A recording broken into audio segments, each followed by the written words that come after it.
तो मैंने अपनी माता जी से कहा कि देखो भैया, आप हमारी माँ हो, और माँ को लड़के में हमेशा ये दिखाई पड़ता है कि हमारा लड़का तो बदमाश है। और विजेंद्र सर ने एक बात कही कि आप सारे लोग आईएएस इसलिए बनना चाहते हैं, बहुत सारे लोग, क्योंकि आप किसी ना किसी स्तर पर बेइज्जत हुए हैं, परेशान हुए हैं। तो मैं भी एक सामान्य घर में पैदा हुआ। मेरे पिताजी मेरे पोस्ट ऑफिस में थे, बाबू थे, और मैं जिस स्कूल में पढ़ता था, फातिमा इंटर कॉलेज में, वहां सब अरिस्टोक्रेसी के लड़के, डीएम, कलेक्टर, सांसद, मंत्री, विधायक। तो वहां एक बाहुबली का होना बहुत जरूरी था।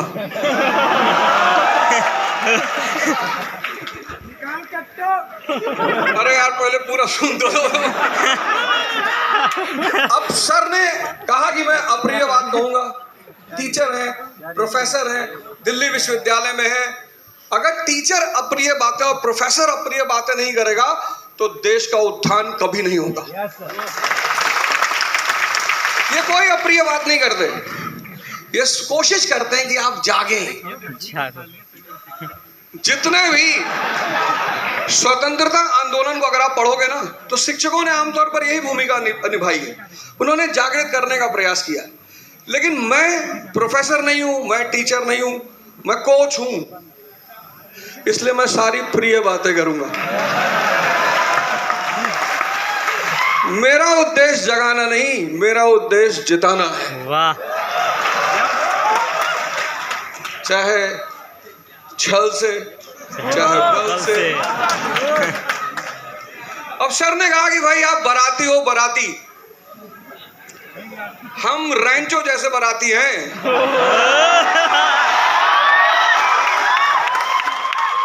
हम दुल्हन को मंडप से तब उठाएंगे जब वो शादी करने जा रही है।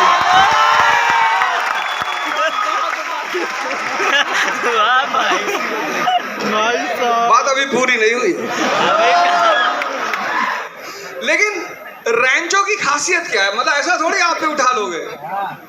रैंचो की पहली खासियत यह है कि उस आदमी के अंदर क्यूरियोसिटी है। वो आदमी जानना चाहता है। उसका डीन बोल रहा है, प्रवचन दे रहा है, सेशन शुरू होने जा रहा है, आया बड़े स्टाइल में, घोंसला वोसला लेकर आया और अंडा गिरा रहा है। वो देख रहा है मस्ती से कि मास्टर हम ही से भगाई थी। और फिर वो धीरे से हाथ उठाता है और कहता है, सर स्पेस में पेंसिल क्यों नहीं ले आ सकता? वो चीज आपको सीखनी है, तभी दुल्हन मंडप से भागेगी।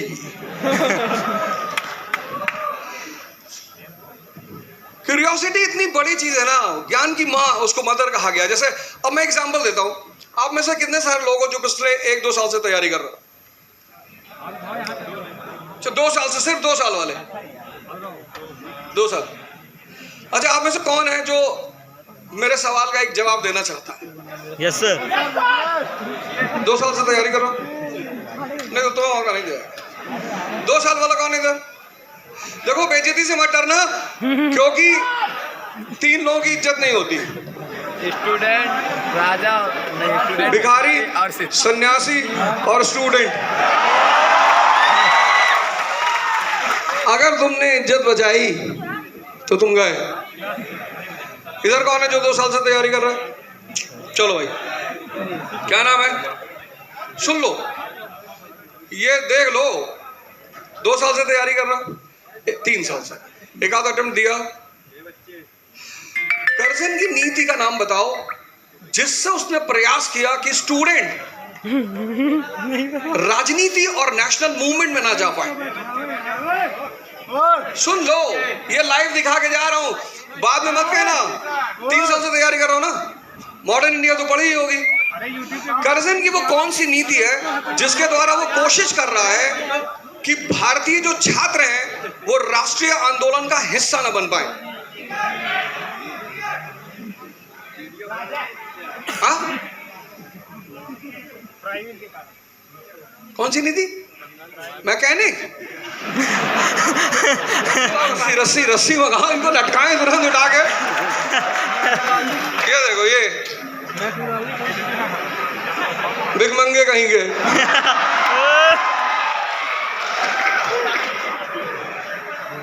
गमछे की बेइज्जती तुम नहीं कर सकते, उतारो इसको, ये शान है हमारी। पहली चीज ये है, हाँ भाई इधर से जवाब कौन दे रहा था? इधर आओ, इधर आओ, इधर आओ।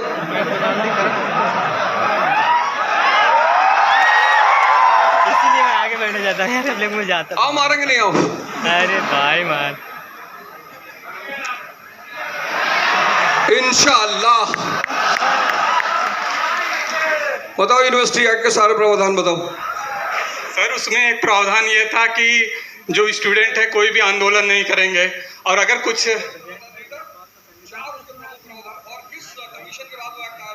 सर वो रैले कमीशन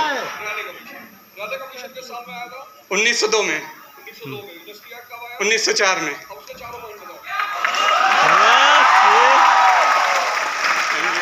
सर एग्जैक्टली मुझे याद नहीं, लेकिन ये है कि अगर कोई भी याद दिला देता हूँ। उसका पहला पॉइंट ये था कि सीनेट जो होगी, यूनिवर्सिटी को जो सीनेट होगी उसमें ऑफिशियल मेंबर ज्यादा होंगे, जो सरकारी सदस्य हैं वो ज्यादा होंगे। दूसरा उसका दूसरा पॉइंट ये था कि जितने भी एफिलिएटेड कॉलेज हैं यूनिवर्सिटी से, जितने भी, यही सबसे प्यारा कानून था जिसकी वजह से बाद में कैरेक्टर सर्टिफिकेट का प्रावधान शुरू हुआ। तो उसका दूसरा सबसे बड़ा पॉइंट यह था कि जितने भी एफिलिएटेड कॉलेज, जैसे मान लो इलाहाबाद में कॉलेज है, प्रयागराज में सीएमपी। अब सीएमपी किससे एफिलिएटेड है? इलाहाबाद यूनिवर्सिटी से। अब सीएमपी डिग्री कॉलेज का अगर कोई भी स्टूडेंट राष्ट्रीय आंदोलन में पकड़ा गया तो कॉलेज की मान्यता रद्द कर दी जाएगी। तीसरा उसका फीचर था पीरियोडिकल इंस्पेक्शन, मतलब पीरियोडिकल इंस्पेक्शन। जो सरकारी अधिकारी हैं वो कभी भी पहुंच जाएंगे कॉलेज में, स्कूल में, और वो इंस्पेक्शन करेंगे।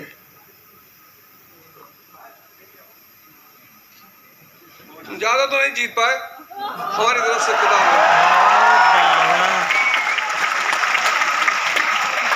भाई बताओ कितना बड़ा है। पैसे की कीमत बहुत कम है। खुश रहो, तुमने इतने भर का जवाब दिया था।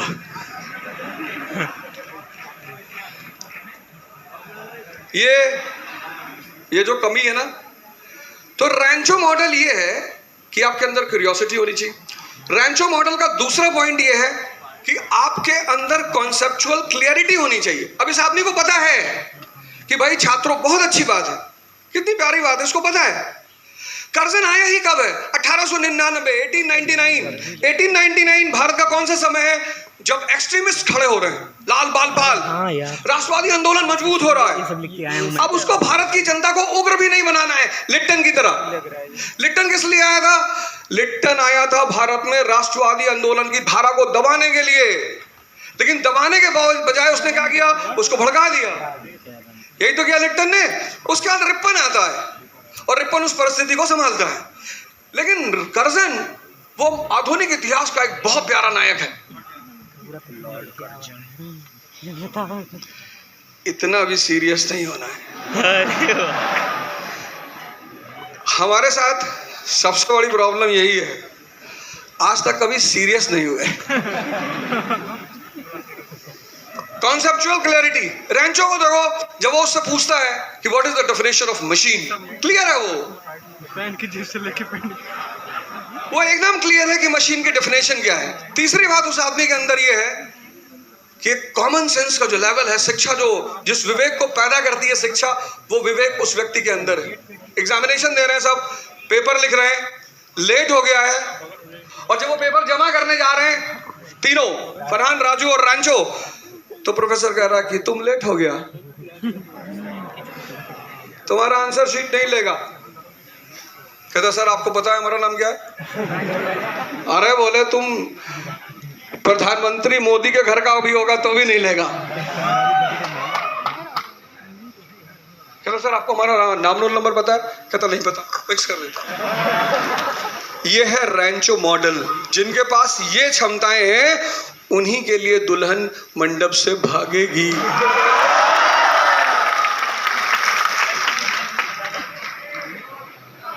दूसरा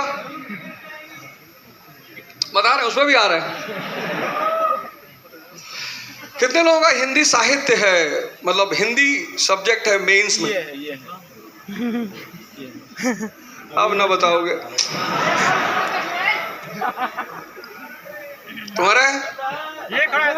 यस सर गमछा बांधा जो आओ गुरु आओ यहाँ किसी का हिंदी आ जाओ आ जाओ आ जाओ। गुरु बताओ यार कितना या तो पैसा लेके जाओगे या जली लोगे जाओगे, अरे वाह वाह सही है। तीसरा कोई ऑप्शन ही नहीं है।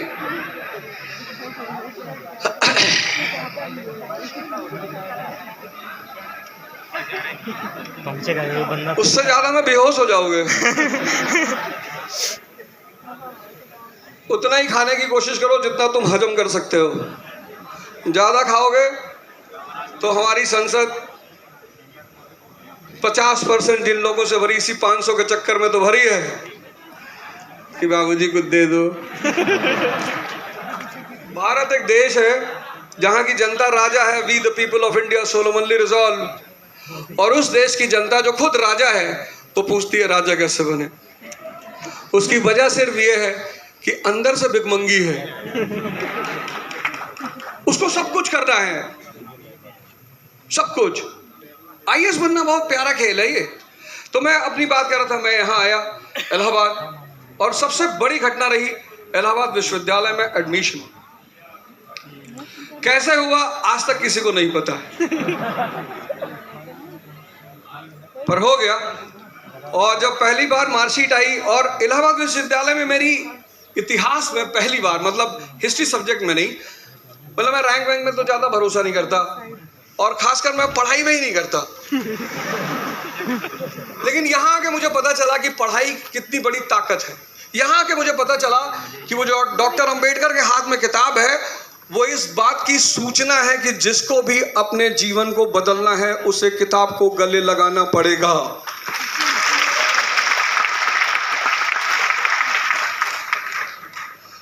तो दूसरा जो दूल्हा है, मैं दूसरे तरह के दूल्हे पे आता हूं सर। मैं तो सर अपने दूल्हों की बात करूंगा सर।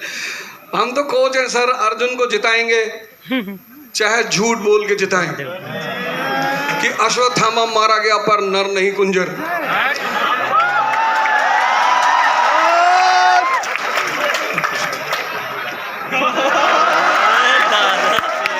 एक साहित्य है तुम्हारा, हिंदी भाषा है। अरे मिलने आए इनको सलमान।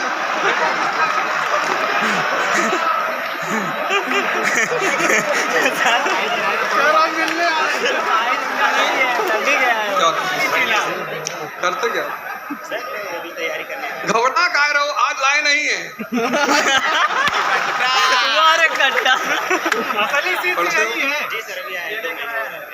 क्या कर इस लड़के की हिम्मत पे ताली बजाओ यार।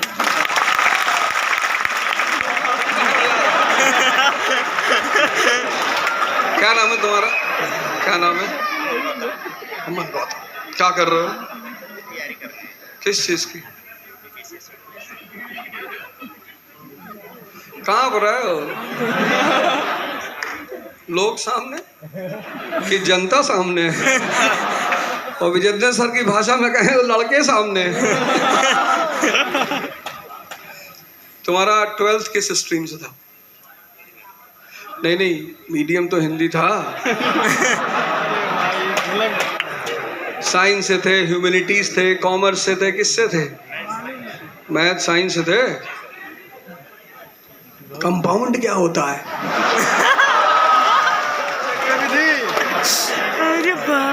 क्या बात कर रहा, कंपाउंड ब्याज होता है।